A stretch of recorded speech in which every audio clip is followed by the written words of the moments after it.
참석자 여러분, 점심 식사 맛있게 하셨길 바랍니다. 이제 이번 학술회의의 마지막 세션인 제5 세션을 시작하도록 하겠습니다. 이번 세션의 주제는 UN 해양법 협약에 따른 분쟁 해결입니다. 그러면 이제 본격적으로 이번 세션의 패널 여러분들을 모셔보도록 하겠습니다. 이번 세션의 좌장은 외교부 국제법률국장이신 황준식 박사님께서 맡아주시겠습니다.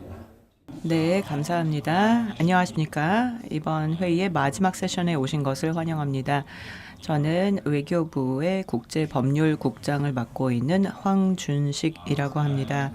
우선 참석해 주신 모든 패널리스트 분들 발표 또 발언 감사드립니다. 특히 또 청중 여러분께도 감사의 말씀을 드립니다. 또 이렇게 젊은 학생분들도 많이 오셨는데요. 이 방을 열정으로 가득 메꿔 주셨습니다. 저와 함께 이제 연자들 그리고 발표 토론자분들이 무대를 함께하고 있는데요. 지금까지는 저희가 웅클로스의 주요한 그런 실질적인 내용을 다뤘습니다. 흥미로운 그런 주장과 또 이에 대한 반박으로 토론을 진행을 했는데요. 이제 마지막 세션에서는 더욱더 흥미진진해질 것이라고 생각을 합니다. 분쟁 해결을 다루게 될 텐데요. 현재, 과거, 현재, 미래를 다루는 이번 회의의 마지막을 장식할 아주 적절한 주제라고 생각을 합니다. 웅클로스에서 이 많은 성공을 거두었던 이유가 바로 이 분쟁 해결 덕분이기 때문입니다. 30년의 협정을 평가하는 데 있어서 이 분쟁 해결이 어떻게 진행되어 왔는가를 반드시 다뤄야 한다라고 생각을 합니다. 사실 해양법 또 국제법 전문가들이 여기 많이 계십니다. 하지만 또 이 내용이 좀 친숙하지 않는 그런 학생분들도 덜어 있을 수도 있기 때문에 그분들을 위해서 1분짜리 분쟁 해결 제도에 대해서 요약을 드리도록 하겠습니다. 매우 포괄적이면서도 복잡한 제도입니다. 그런데 가장 그 기초가 되는 출발점은 평화적인 방법으로 분쟁을 해결하는 그런 간단한 의무입니다. 그리고 사실 웅클로스 바깥에서 분쟁 초기 단계에서 다른 비사법적인 방법을 통해서 분쟁을 해결할 수 있는데요. 만약에 그런 수단을 통해서 해결이 안 될 경우에는 구속력 있는 결정이 함께 후속으로 수반되는 그런 의무적인 절차를 따르게 됩니다. 그런데 그 포럼은 ICJ, 아이틀로스 중재재판소, 특수중재재판소 등에 택할 수 있고요. 그런 경우에도 또 관련 조항 관련해서 특정 예외사항 그리고 제약이 있을 수도 있습니다. 네, 1분 미만이었습니다. 그러면 저희 패널 분들을 소개해드리도록 하겠습니다. 좀 더 구체적인 바이오는 여러분들의 책자를 참고해 주시기 바랍니다. 첫 번째 연자는 마티아 포르토 교수님이십니다. 포르토 교수님께서는 파리 낭테르 대학에서 가르치고 계시고요. 또 UN ILC의 위원이시기도 합니다. 포르토 교수님께서 웅클로스의 분쟁 해결 제도를 평가를 하시면서 어떤 분쟁 해결 제도를 선택을 하는 것인가 그리고 국가들의 이 포럼 쇼핑 전략에 대해서 말씀을 해주실 예정입니다. 효율적으로 시간을 관리하기 위해서 발표 시간은 20에서 25분 드리겠고요. 토론자분들은 10에서 15분 드리도록 하겠습니다. 그 다음에 또 청중으로부터도 시간을 봐가면서 질문을 받도록 하겠습니다. 그리고 또 발표자들은 이 코멘트와 질문에 대해서 답을 해주시겠습니다. 그러면 포르토 교수님 발표 부탁드립니다. 차장님, 내외기빈 여러분, 먼저 이 자리를 빌어서 주최 측에 감사의 말씀을 드리고 싶습니다. 이런 해양법 국제학술회의를 다시금 주최해 주시고 저를 초대해 주셔서 감사합니다. 이 자리에 서게 되어 매우 기쁘게 생각하며 이번 패널에 함께하게 되어 기쁘게 생각합니다. 또 여러분과 함께하게 되어 매우 기쁩니다. 제가 이번 발표에서는 당사국들이 어떠한 웅클로스 하에서의 분쟁 해결 수단들을 선택할 수 있는지 그리고 이러한 분쟁 해결 제도의 쇼핑 관련된 말씀을 드려보도록 하겠습니다. 웅클로스의 제15부는 분쟁 해결과 관련된 조항이며 이는 어찌 보면 국제 분쟁 해결에 있어서 UN 헌장 채택 이후에 가장 중요한 발전이라고 할 수 있겠습니다. 1982년 국제 판결 역사상 전례가 없었을 뿐만 아니라 지금까지 이러한 수준의 분쟁 해결 제도를 만들어낸 성과가 없었다라고 할 정도로 의미 있는 성과가 운클로스에서 만들어졌습니다. 제15부에서는 분쟁 해결 제도를 선택할 수 있도록 되어 있습니다. 그래서 당사국들은 다양한 분쟁 해결 수단 중에서 선택을 할 수 있는데 이런 선택이 있기 때문에 일종의 포럼 쇼핑이 시작이 될 수 있었습니다. 그리고 분쟁 해결 관행이 지난 수십 년간 진전이 되면서 지금 시점에서는 30년의 역사를 다시금 돌아보고 운클로스가 유도하게 된 이 포럼 쇼핑이라는 것이 어떻게 작용하고 있는지에 대해서 살펴볼 필요가 있습니다. 따라서 현재 상황에 대해서 살펴보고 운클로스 하에서의 분쟁 해결 제도 쇼핑의 행동 양식을 살펴본 후에 좀 더 총체적인 통합적인 방식으로 상세하게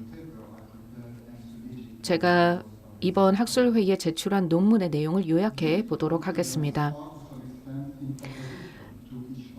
서로 결론이 상충되는 내용들을 담고 있는데요. 첫 번째 결론이라고 한다면 어느 정도로는 더 많은 선택이 이제 가능해지게 되었다라는 것입니다. 처음에 1982년에 생각했던 것보다 더 많은 선택이, 즉 선택이 늘어났다라는 결론입니다. 하지만 운클로스와 ICJ 간의 쇼핑의 가능성은 줄어들게 되었다는 점을 말씀드리고 싶습니다. 왜냐하면 운클로스의 이틀로스와 ICJ 등 다른 절차들 간의 차이가 줄어들고 그리고 병합이 되었기 때문입니다. 다시 말해서 선택이 더 많아지기도 했지만 1982년과 비교해 봤을 때에는 선택의 여지가 오히려 줄어든 측면도 있다라는 점을 말씀을 드리고 싶습니다.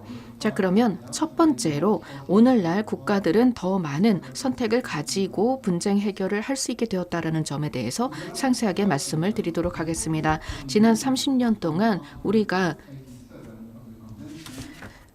특히 287조에 관심을 가져왔습니다. 국제해양법재판소, 국제사법재판소, 제7부속서에 따른 중재재판소, 제8부속서에 따른 중재재판소 간의 선택에 대해서만 관심을 가져왔습니다. 하지만 여기에 국한되는 것이 아닙니다. 물론 제15부를 보면 이러한 네 가지 선택뿐만 아니라 다양한 여러 분쟁 해결이 가능하다는 점을 포함하고 있습니다. 그리고 이러한 분쟁 해결 수단의 선택들은 여러 가지 방식으로 변화되어 왔습니다. 첫 번째로는 제12부의 내용은 이틀로스로 갈 것인가 ICJ로 갈 것인가의 선택이 아니라 그 전에 당사자들이 외교적인 방식으로 분쟁을 해결할 수 있다라는 점을 명시하고 있습니다. 이렇게 비강제적인 절차에 따른 해결이 가능하다라는 점을 우리가 지금까지 크게 간과해 왔다고 보겠습니다. 물론 재판소와 법원을 통한 해결은 가능한 선택이지만 이는 빙산의 일각에 불과합니다. 종종 운클로스 협약의 해석이나 적용에 관련해서 분쟁이 발생할 수 있는데 이런 불일치에 대해서는 강제적인 절차가 아니라 비강제적인 절차를 통해서 충분히 해결이 될 수 있다는 내용들이 담겨져 있습니다. 특히 협력의 원칙 그리고 협력의 의무가 강조가 되고 있기 때문에 지난 5월에 이틀로스의 기후변화 관련된 권고적 의견에서도 나와 있는 대로 협력을 통해서 해결을 할 수 있다. 다시 말해 비사법적인 절차, 비강제적인 절차를 통해서 분쟁을 해결할 수 있다라는 부분은 BBNJ 협정에도 나와 있습니다. 2023년에 채택이 되었죠. 그래서 예를 들면 양자 간의 어떤 협정을 체결을 함으로써도 해결을 할 수 있겠습니다. 어떠한 양자적인 협조들은 강력한 분쟁 해결 장치들을 가지고 있고 또 어떤 경우에는 분쟁 해결 장치는 강력하지만 이를 이행하는지 여부에 대한 장치는 부족한 경우도 있습니다. 다자적인 조약의 경우에는 그러한 상황이 있습니다. 그렇지만 BBNJ 협정의 경우에는 제7조에서 그리고 8부에서 이행과 관련된 내용까지 포함을 하고 있습니다. 특히 이행과 준수위원회를 설치함으로써 분쟁 해결 결과물이 이행이 되는지를 확인할 수 있도록 하고 있습니다. 이에 따라서 투명하고 그리고 비적대적인 그런 방식으로 이행을 모니터링할 수 있도록 되었다는 것은 큰 진전이라고 보겠습니다. 그렇다면 이런 진전에 대해서 과연 웅클로스의 제282조와 제283조 등이 어떻게 발전해 왔는지를 보아야 할 것입니다. 제2절의 강제 절차로 가기 이전에 다른 여러 장치들을 통해서 해결을 하려고 해야 합니다. 이것이 제1절에 나와 있는 내용입니다. 분쟁 당사자들은 다른 수단을 사용을 할 수 있겠습니다. 제283조와 제286조를 보면 비강제적인 절차와 강제적인 절차 사이를 연결해주고 있습니다. 그리고 지금까지 이 두 가지 조항을 이틀로스는 상당히 유연하게 해석을 했습니다. 그래서 의견을 교환했다라는 증거만 있다면 이러한 조건이 충족이 되었다라는 판단을 하게 된 것입니다. 이 두 가지 조항에 대해서 해석을 하는 과정은 앞으로 변화되어야 할 것이라고 생각이 됩니다. 따라서 좀 더 엄격한 해석을 통해서 비강제적인 절차를 좀 더 잘 활용을 할 수 있도록 촉진할 수 있을 것입니다. 두 번째로 점차적으로 이 강제 절차에 있어서도 경쟁의 상황이 발생하게 되었습니다. 이 웅클로스가 발효된 이후에 그렇게 되었는데 이 이틀로스에서는 여러 절차 규정들을 가지고 있습니다. 그리고 이 절차 규정에 따라서 권고적 의견을 제시할 수 있게 되어 있습니다. 물론 명시적으로 나와 있지는 않지만 이 권고적 의견을 낼 수 있다라는 조항이 나중에 추가가 되었는데 이 조항이 추가될 때에는 일부 국가들이 반대를 했었습니다. 그리고 이 첫 번째 권고적 의견에 대한 요청이 2015년에 있었고 그리고 2022년에는 기후변화에 대한 권고적 의견 신청이 있었습니다. 그리고 이와 관련하여 이 조항에 대해서 일부 불만을 표시한 당사자들이 있었습니다.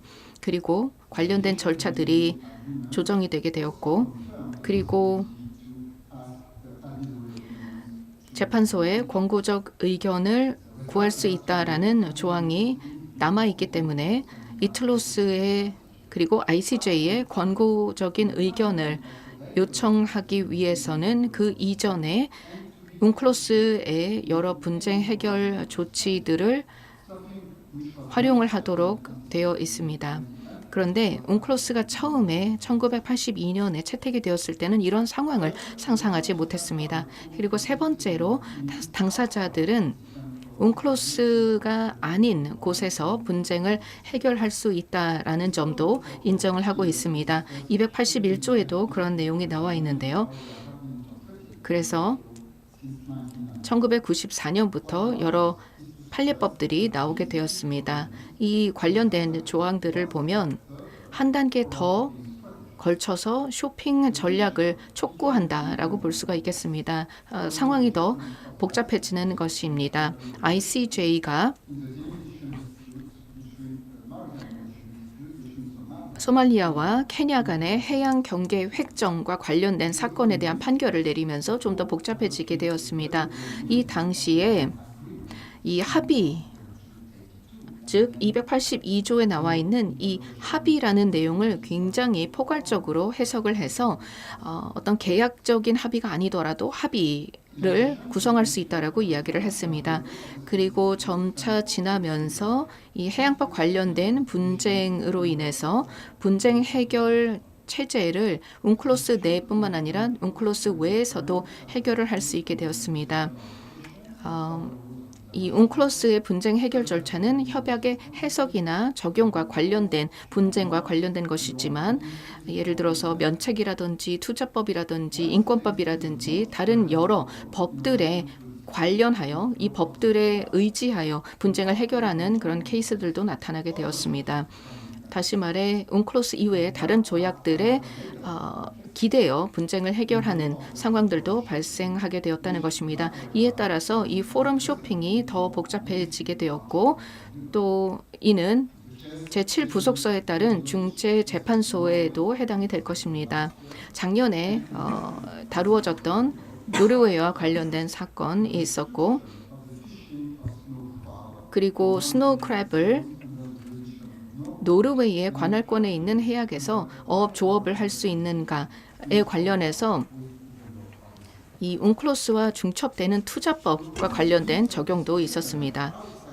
웅클로스 이외에서 분쟁을 해결하려는 그런 시도가 진행이 됨에 따라서 다양한 법과 다양한 법원과 재판소에서 웅클로스의 해석에 대한 의견들을 내놓게 되었습니다. 가장 최근에는 모리셔스의 차고스 섬과 관련된 중개 노력이었습니다. 그리고 기후변화와 관련된 인권법 하에서의 ICJ의 사건들도 있었습니다. 그리고 또 기억해야 하는 것은 이 국내법 사건에서도 이 해양법이 다루어지게 된다는 것입니다. 이렇게 첫 번째 포인트에 대해서 말씀을 드리자면 당사국들이 사용할 수 있는 분쟁 해결 수단들이 다양해지게 되었고 웅클로스 하뿐만 아니라 웅클로스 외에서도 다양한 방법들이 등장하게 되었다라는 점을 웅클로스 발효 이후에 그런 상황이 발생을 하게 되었다는 점을 말씀을 드리고 따라서 포럼 쇼핑의 가짓수가 더 많아졌다라는 점을 말씀을 드리도록 하겠습니다. 다음으로 이틀로스와 ICJ 사이에서의 쇼핑 가능성 혹은 선택의 가능성에 대한 여지는 줄어들게 되었다는 점을 말씀을 드리고 싶습니다. 1994년 이후에 다양한 판례법 들을 보면은 이것들이 서로 융합하는 것을 그리고 서로 수렴하는 것을 볼 수가 있겠습니다. 따라서 웅클로스 이틀로스와 ICJ 사이의 경쟁은 줄어들게 되었다는 점에 대해서 이제부터 말씀을 드리도록 하겠습니다. 물론 ICJ와 이틀로스 그리고 중재재판소 제7부속서 8부속서에 따른 중재재판소 간의 여전히 절차적인 차이는 있습니다. 하지만 시간의 지남에 따라서 이런 절차적인 차이들이 줄어들게 되었습니다. 그렇기 때문에 당사국 입장에서는 포럼 쇼핑 전략을 세우는 데 있어서 제약이 있게 되었습니다. 이에 대해서 몇 가지 말씀드리도록 하겠습니다. 첫 번째로는 이 내용과 관련해서 이 해양법의 파편화는 일어나지 않았습니다. 발효가 된 이후로 계속해서 유지를 할 수 있게 되었고 그리고 지난 수십 년간의 노력으로 따라서 ICJ와 이틀로스 그리고 중재재판소 간에 더 많은 수렴이 일어나게 되었고 적용할 수 있는 절차와 또 이런 분쟁 해결 절차에 따라서 도달할 수 있는 결론들이 유사해지게 되었습니다. 특히 해양 경계 획정과 관련해서는 그런 상황이 발생하게 되었습니다. 여러 쟁점들이 해결이 됨에 따라서 어느 정도 정리가 되게 되었고 아마도 회색지대와 관련해서 특히 200캐리가 넘는 그런 지역에 대해서는 이미 어제 아주 흥미로운 논의가 진행이 된 것처럼 아직 해결이 안 된 부분이 있기도 합니다. 두 번째로는 시간에 걸쳐짐에 따라서 제7부속서의 중재재판소에 즉시적인 성격들이 줄어들게 되었습니다. 그리고 상설재판소와 비슷한 그런 모습으로 점점 변해오게 되었다는 것입니다. 왜 그렇게 되었을까요? 먼저 제7부속서에 따르는 중재재판소가 즉시적인 즉흥적인 성격을 그렇게 가지고 있지는 않습니다. 이 제7부속서에 그리고 제8부속서에도 그렇지만 여러 가지 규정들이 이미 있습니다. 그래서 웅클로스 하에서 따로야 하는 그런 절차들이 있습니다. 이 중재재판소가 설립이 될 때마다 여러 절차들을 채택을 하게 되는데 지난 30년 동안 채택했던 이런 절차들은 상당히 유사해지게 되었습니다. 제7부속서든 제8부속서든 간에 결국 이 상설 중재재판소의 절차법과 비슷해지게 되었다는 점입니다. 그리고 이 절차의 법에 있어서 점점 더 발전을 하게 되었습니다. 최초의 이 제7 부속서에 따라서 설립이 된 중재재판소에서 다룬 남방 참다랑어 사건에서는 그 초기 절차가 그렇게 세련되지 못했습니다. 그러다가 목수 사건으로 가면서 절차가 한 7%, 7페이지 정도가 되었고, 그리고 더 나아가서 12페이지짜리로 28조에 달하는 그런 절차가 결정이 되게 되었습니다. 그리고 상세하게 이런 절차 조항들을 제7부속서가 중재재판소가 채택한 것들을 보면은 이 절차적인 제도라는 것은 시간이 걸침에 따라서 추가가 되고 또 개정이 되면서 이후에 점차적으로 발전을 하게 되었다는 점을 알 수 있습니다. 이것은 예를 들어서 투명성과 관련된 조항이 영구적으로 들어가게 되었다는 점을 보면 알 수가 있습니다.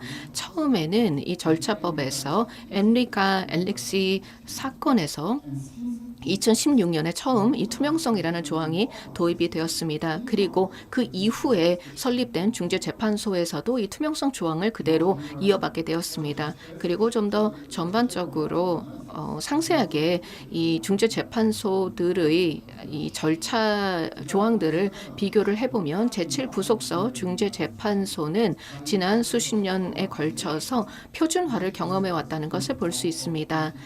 그러니까 결국 제도화가 되었다라는 것을 의미하는 것입니다.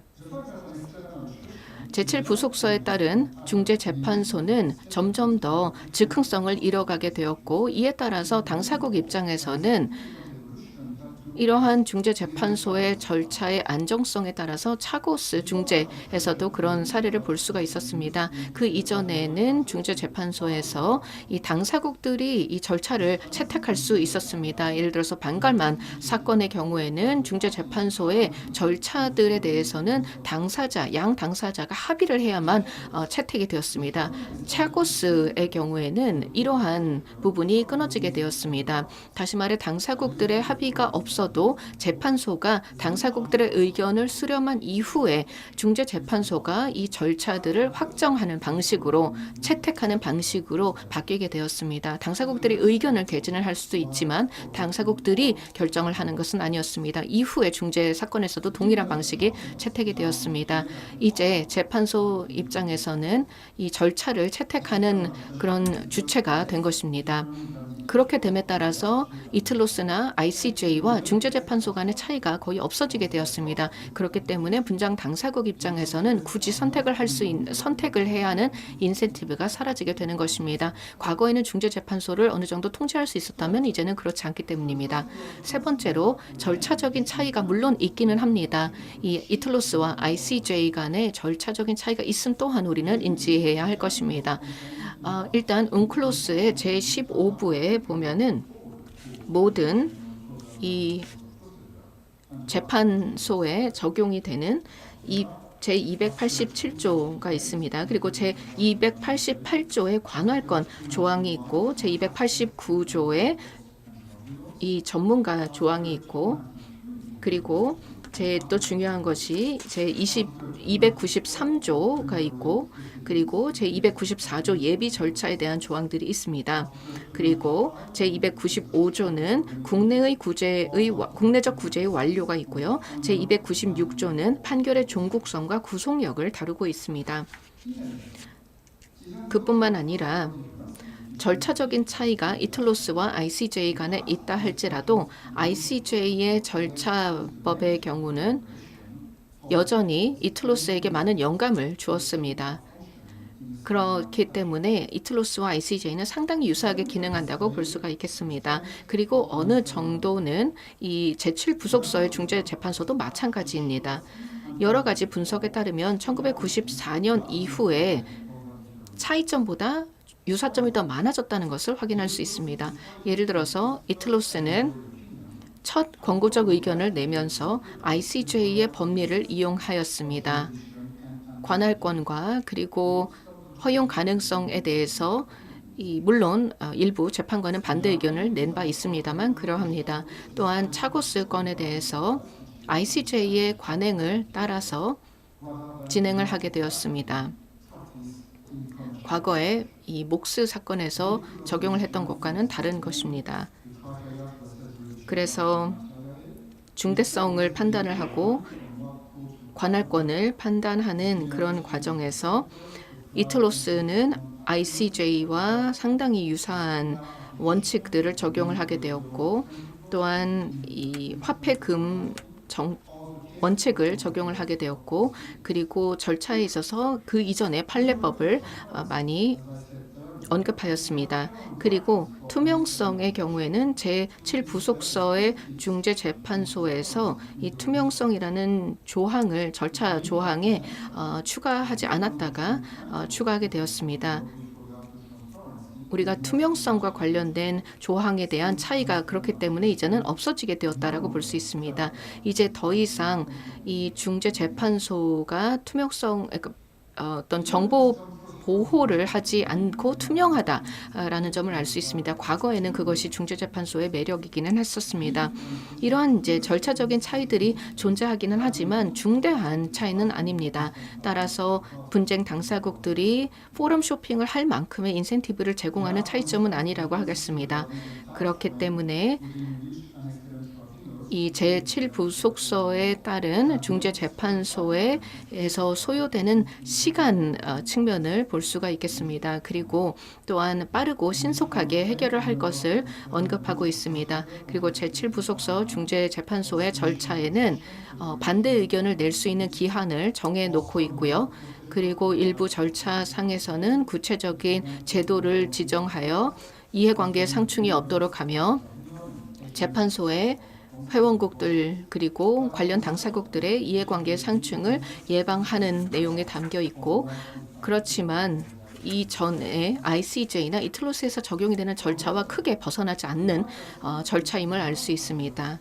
그리고 이 절차에서 제7부속서 중재재판소에서 다루지 않는 부분이 또 있는데요. 이틀로스에 들어가 있지 않다고 해서 중재에서 넣을 수 없다라는 뜻은 아니라는 점도 말씀을 드리고 싶습니다. 이 제7부속서의 제5항에 따르면 제5조에 따르면 어떤 단계에서든지 중재재판소는 자신들의 절차를 수정할 수 있다라고 되어 있습니다. 그러니까 적용할 수 있는 이 절차들이 처음에는 없다 할지라도 중재재판소가 사건을 진행을 하는 가운데 중간에 절차를 조정할 수 있고 수정할 수 있다라는 것을 최근의 사례에서도 볼 수 있었습니다. 따라서 어떤 개입에 대한 요청이 있을 수 있는데 이러한 개입이 제7부속서에는 언급이 되어 있지 않는다고 할지라도 그리고 이는 이틀로스와 ICJ의 차이라고 볼 수가 있겠는데요. 그렇다고 해서 제7부속서 중재재판소가 추가적으로 구체적인 어떠한 절차를 추가할 수 없는 것은 아닙니다. 즉 추가할 수 있다라는 것입니다. 또한 당사국들이 이 중재재판소와 또 이 상설 법원의 구성에 있어서의 어떤 영향력 행사의 차이가 있다는 점도 우리가 지적을 해야 될 것입니다만 이 차이를 너무 과다하게 해석할 필요는 없을 것입니다. 상설 법원과 또 중재관들의 경우에는 사실 큰 차이가 없습니다. 그리고 우리가 종종 간과하는 것이 당사국들이 ICJ와 이틀로스의 구성에 어느 정도 영향력을 행사하기가 어려워지게 된다는 것입니다. 왜냐하면 재판소의 재판관들을 선출하는 그런 과정도 굉장히 경쟁적이고 그리고 모든 ICJ와 이틀로스의 이 판례법들을 살펴보면 이 재판소가 어떻게 구성이 됐는가가 그 판결에 큰 영향을 미치지 않는다는 것을 확인할 수가 있겠습니다. 마지막으로 이 절차와 관련된 비용을 말씀해 드리도록 하겠습니다. 비용이 얼마나 차이가 나느냐에 따라서 포럼 쇼핑에 영향을 미칠 수 있기 때문입니다. 이틀로스와 ICJ의 경우에는 분쟁 당사자들에게 무료입니다. 하지만 중재재판소에서는 이제 중재관들에 대해서는 당사국들이 비용을 부담을 해야 되고 변호사 관련 비용은 각자 부담을 해야 합니다.